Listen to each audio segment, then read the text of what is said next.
Teknologi telah mengubah cara manusia mengakses, menyebarkan, dan memanfaatkan informasi. Dengan satu sentuhan jari, kita bisa mengetahui peristiwa yang terjadi di belahan dunia lain dalam hitungan detik. Media sosial, situs web, dan platform digital telah menjadi pintu gerbang bagi arus pengetahuan yang deras, memungkinkan siapa saja untuk belajar, berpendapat, dan berbagi pengalaman. Namun, di balik kemudahan ini, terdapat tantangan besar yang harus dihadapi. Banjir informasi seringkali membuat orang kesulitan membedakan antara kebenaran dan hoaks. Informasi yang salah atau menyesatkan dapat menyebar lebih cepat daripada fakta yang sebenarnya. Oleh karena itu, literasi digital dan sikap kritis menjadi keterampilan yang sangat penting di era ini. Selain itu, keterbukaan informasi juga membawa dampak sosial yang kompleks. Di satu sisi, ia membuka peluang bagi inovasi, kolaborasi, dan edukasi yang lebih luas.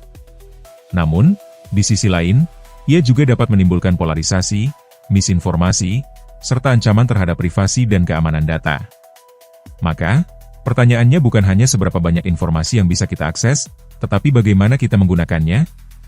Apakah kita akan membiarkan diri terhanyut dalam arus informasi tanpa kendali, atau justru menggunakannya sebagai alat untuk mencerdaskan diri dan memperbaiki peradaban?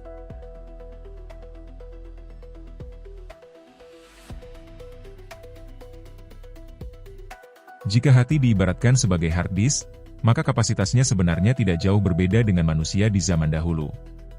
Hanya saja, perbedaannya terletak pada isi yang memenuhi ruang penyimpanan tersebut.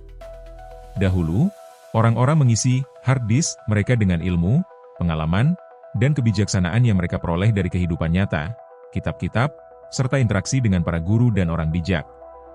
Sementara hari ini, banyak orang mengisi hati dan pikirannya dengan file-file sampah, seperti hiburan berlebihan, konten yang tidak bermanfaat, serta distraksi tanpa batas dari teknologi.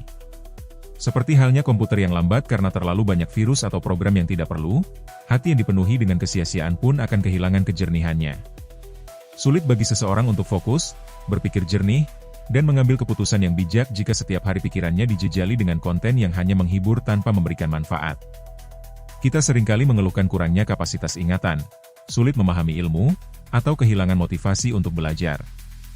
Namun, apakah masalahnya benar-benar karena keterbatasan kapasitas? Atau justru karena terlalu banyak ruang yang terpakai oleh hal-hal yang tidak berguna? Maka, jika ingin hati dan pikiran kembali optimal, kita perlu membersihkan hard disk kita.